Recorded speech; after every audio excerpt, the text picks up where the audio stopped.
हिमाचल की इन पवित्र वादियों में एक ऐसी शांति बसी है जो सदियों से लोगों का विश्वास बनी हुई है। और हमारी यात्रा शुरू होती है माँ ब्रजेश्वरी के दरबार से।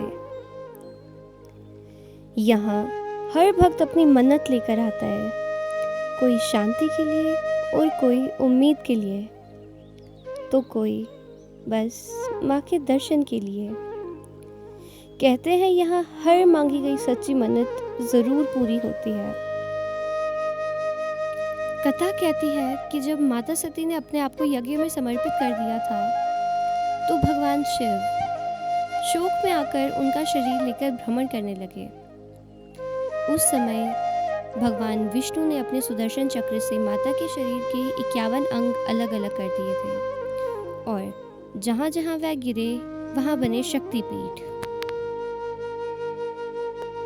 माँ ब्रजेश्वरी के दरबार में केवल भक्ति ही नहीं, एक गहरी परंपरा भी है। मकर संक्रांति पर माँ को मक्खन से ढक दिया जाता है। विज्ञान के अनुसार ये एक परंपरा है जिसमें शरीर को ठंडक होने का एहसास होता है, लेकिन भक्तों के लिए ये माँ के घावों को भरने का एक तरीका है और उनके जख्मों को महसूस करने का एक रास्ता।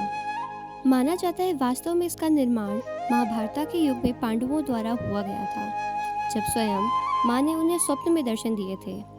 लेकिन कुछ समय पश्चात जब यहाँ पे ज़्यादा हीरे सोने चांदी की वजह से मोहम्मद गजनी ने इसको लूट भी लिया था।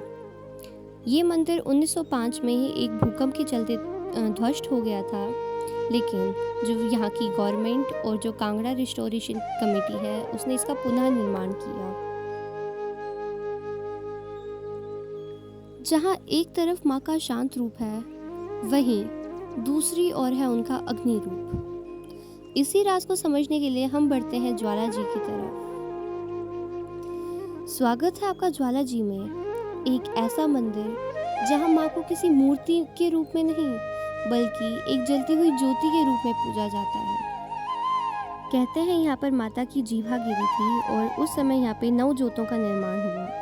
ये 9 ज्योत माँ के 9 अलग अलग रूपों को दर्शाते हैं, जैसे महाकाली, महालक्ष्मी, सरस्वती, अन्नपूर्णा, चंडी, विंध्यवासिनी, हिंगलाज, अंबिका और अंजी देवी। विज्ञान का मानना है कि यहाँ पे नेचुरल गैस एमिशन और फ्यूल रिजर्वायर की वजह से ज्योतें जलती हैं, किंतु जब 1970 में विभिन्न प्रयासों द्वारा ये देखा गया कि यहाँ पे ज्योत जलने का कारण है क्या, तब पता चला कि यहाँ पे ना तो कोई नेचुरल गैस है और ना ही कोई फ्यूल रिजर्वायर। शायद से विज्ञान के पास इसका उत्तर हो भी सकता है, लेकिन भक्तों के लिए ये तो माँ का एक रूप है।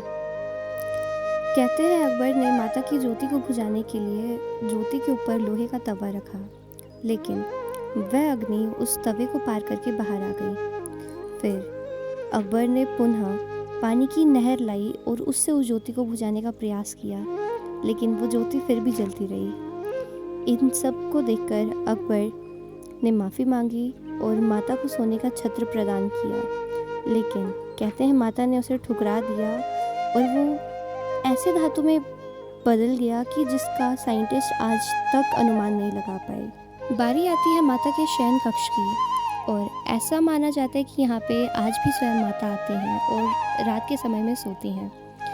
रात को माता का बिस्तर लगाया जाता है और सुबह जब उसे देखा जाए तो वो एकदम बिखरा होता है। ब्रजेश्वरी से ज्वाला जी तक का ये सफ़र सिर्फ मंदिरों का नहीं था, ये सफ़र था विश्वास का, और शायद हर इंसान को एक बार ये सफ़र ज़रूर करना चाहिए।